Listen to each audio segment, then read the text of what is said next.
I first had the idea for the film a long time ago, actually in 2012, and I read a newspaper article and it was all about the death of a woman named Savita Halappanavar who passed away in a hospital in Galway after being denied a life-saving abortion.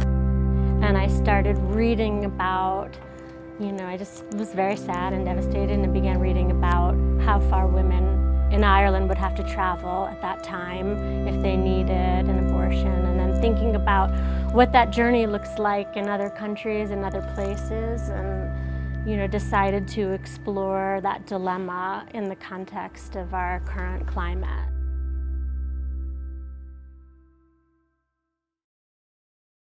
Never, Rarely, Sometimes, Always is a rare gem of naturalist cinema.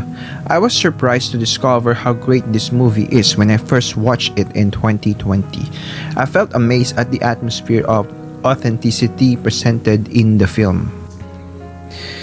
This photo is my introduction to this movie. When I first saw this somewhere on Facebook, I thought of Alita. Then I read and learned more about this movie. And I eventually learned that this movie tackles abortion. Never, Rarely, Sometimes, Always instantly reminded me of the 2007 movie Juno. However, I realized these two movies are different less than a minute into the film. Juno is about unplanned pregnancy and has this reassuring atmosphere from beginning to end that everything will be alright. Never, Rarely, Sometimes, Always shows a different story and a different take. It is literally about abortion, the paperwork, the difficulties, or the process of how to get it done. This movie, directed by Eliza Hittman, shows a naturalistic display of how this experience is lived. Never, Rarely, Sometimes, Always is not designed to make viewers feel that everything will be alright in the end, almost instantly. Instead, it makes you feel scared, alienated, and unsafe before everything starts to feel okay. This movie makes the viewer scared by immersing them in its world that looks so big and full of strangers and predators. This movie could make you feel alienated because the protagonist does not feel that she belongs anywhere. This movie could make you feel unsafe through the unfamiliar places and faces that two innocent characters have to encounter. There has always been a considerable debate about abortion. The world remains ambivalent about this. There are countries where it is accepted and legal, and there are countries where this procedure is not supported and is illegal.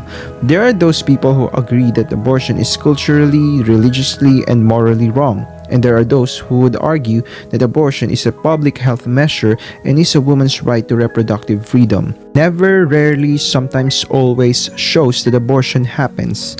And this movie is not demanding anything from anyone. It is not asking the viewers to feel sorry for the characters. It is simply telling and showing a story. What you feel or think after watching the movie is entirely your business.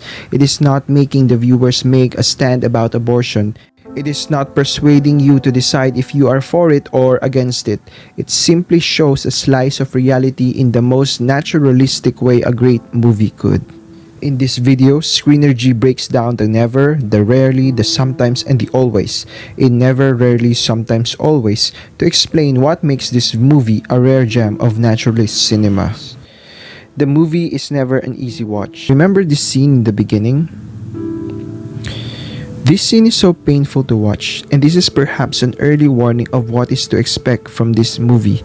It tackles a subject matter that divides people. It is a subject which people tend to have strong opinions and emotions about.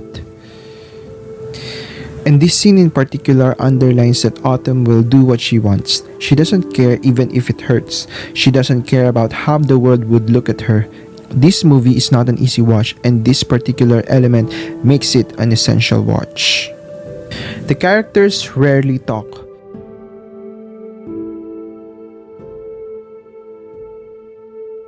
Secrecy among women with a history of abortion remains a common phenomenon.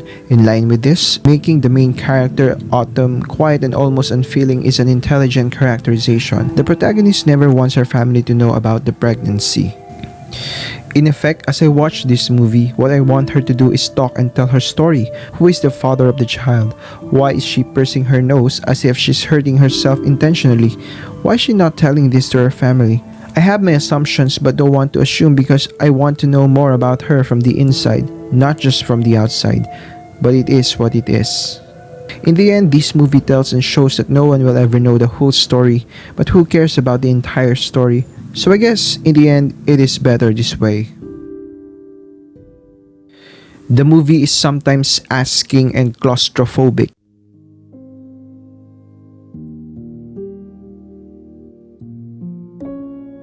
The most revealing and emotionally draining moment of the film comes when the context of the title is at the center stage.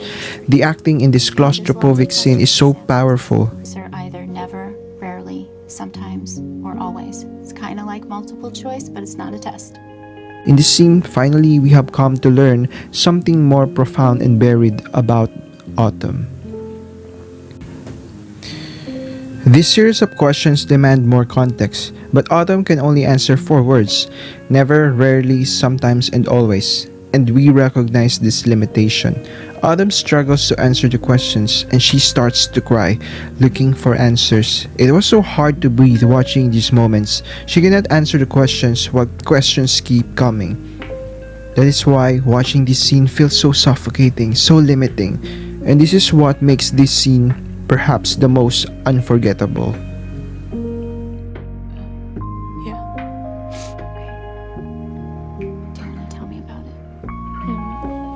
It's okay. This movie will always be unique. I will never forget how this movie delivered the perfect statement by finding the right balance in its writing, dialogue, or lack thereof. The film captures a realistic atmosphere where fear emerges from nowhere and themes of alienation are almost everywhere, pushing people away. It has this big reveal that is so remarkable and unique, so smart and original.